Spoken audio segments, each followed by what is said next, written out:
Wolfgang Güllich was an absolute legend in the climbing world, a true pioneer who relentlessly pushed the boundaries of what was thought possible in the world of climbing. From red-pointing record routes in the world to climbing unimaginable heights without a rope, he has left his mark as one of the greatest. Sadly, his life was cut short unexpectedly and not while climbing.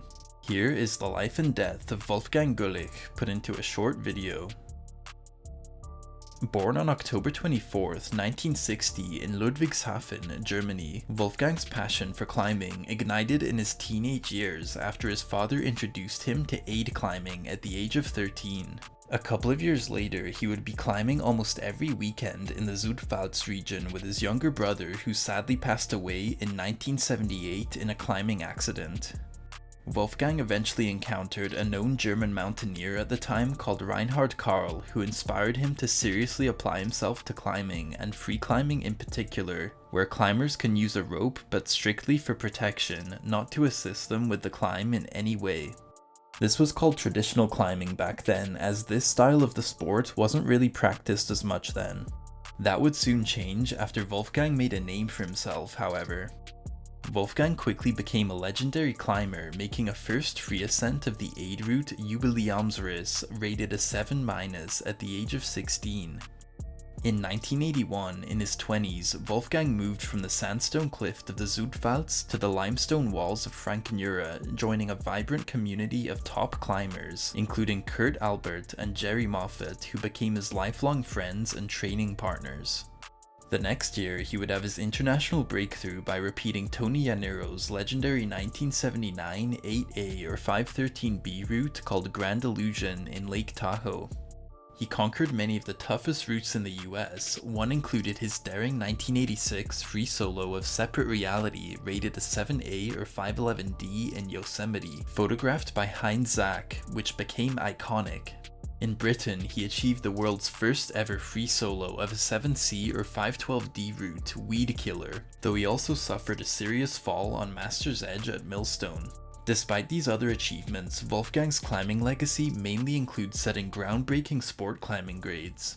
He red-pointed the first ever 8B or 513D with Kanal im Rücken, the first 8B+ with Punks in the Gym in Australia, and the first 8C with Wall Street.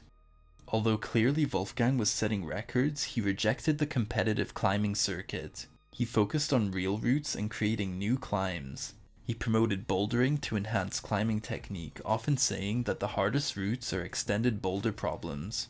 Despite this, he still made his name in big wall climbs, traveling to Pakistan's Karakoram, where along with Kurt Albert and several other notable climbers, he made the first ascent of the Nameless Tower via the Yugoslavian route. The next year, Wolfgang, along with Kurt Albert, Christoph Stiegler, and Milan Zakora, made a groundbreaking ascent of Eternal Flame on the Nameless Tower.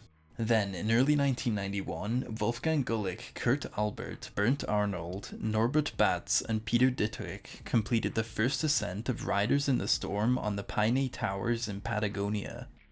These expeditions demonstrated the potential of high-altitude rock climbing and offered Wolfgang a reprieve from the pressures of the Frankenjura scene, ultimately inspiring his work on Axion Direct, which was his most notable yet.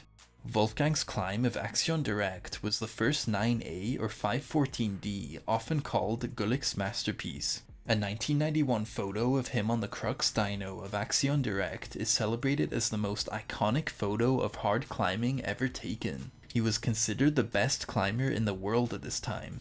He had just married 5 days prior to this achievement to a nurse, Annette Favary, and his adventures even got him featured in the 1993 movie Cliffhanger as a climbing double for Sylvester Stallone. Everything was going great for Wolfgang, but it would all come to a tragic and incredibly sad halt.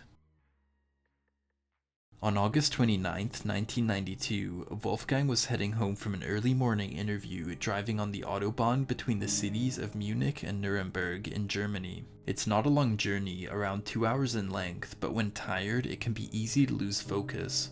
He was trying his best to stay awake, but sleep just caught up to him and he nodded off behind the wheel and veered off the road, traveling at high speeds. The crash was serious and paramedics were on the scene in minutes. Despite efforts to keep him alive, he tragically passed away 2 days later at the young age of 31. National Geographic recognized him as the world's strongest climber in the 1980s and early 1990s, a title later held by Chris Sharma and Adam Ondra.